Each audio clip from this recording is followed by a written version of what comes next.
mar walba waxaa i saameeya waxay tahay hadalka dadka mar walba waxbay iga sheegayaan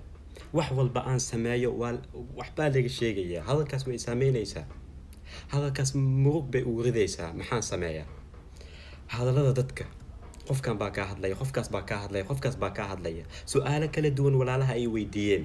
videogan waxaan uga hadli doonaa waxay tahay jawaabta ugu dambaysa ku saabsan mowduucaas oo ah hadallada dadka sida يعني آذن مهمة وين أسين لها يعني آذن أسين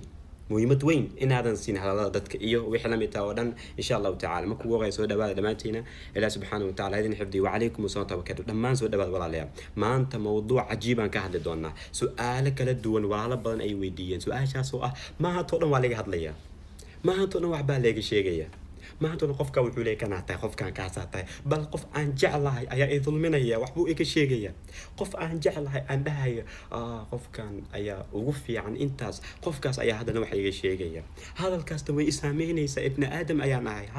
وإسامين يسا قلبي جي تعمل يسا محن سمية هذا ضد كسيدة أي إسكار فكرة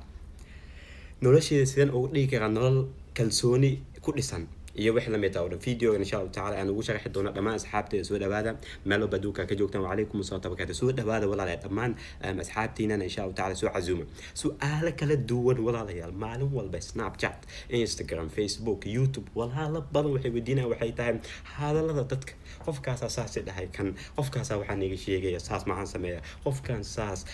qof ay dulmi qof yani kulli hadallada dadka sidee ayaan iskaga daaya oo saameyn sidee bay igu yeeshanaynin walaalayaal soo dhawaada hadallada dadka bal walaalayaal hadallada dadka intaan idin sheegin ko waxyar ila dhageystaan idin sheegay dadka hadda adduunka jooga sida ay yihiin walaalayaal waxaan jeclahay waxay tahay in insha Allah 10 daqiiqo qalbigiina ay soo jeedisaan insha Allah ta'ala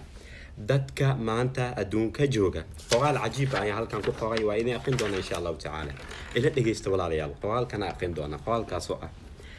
dadka dunida maanta jooga markii aad saaxiibtinimo u muujisid waxay u qaadanayaan inaad shukaansi doon tahay markii aad daacad tahay waxay u qaadanayaan in aad xaasid tahay markii aad rabto inaad keli ahaato waxay u qaadanayaan inuu murug ku hayo kelinimo markaa rabto oo biskiligaaga waxay dhahayaan qofka murug baa haya okay markii aad aamusto waxay u qaadanayaan inaad isla weyn tahay kibir inaad isla weyn tahay markii aad runta ka hadasho waxay u qaadanayaan in aad yani dad aad u dan leedahay iyo wix la mid ah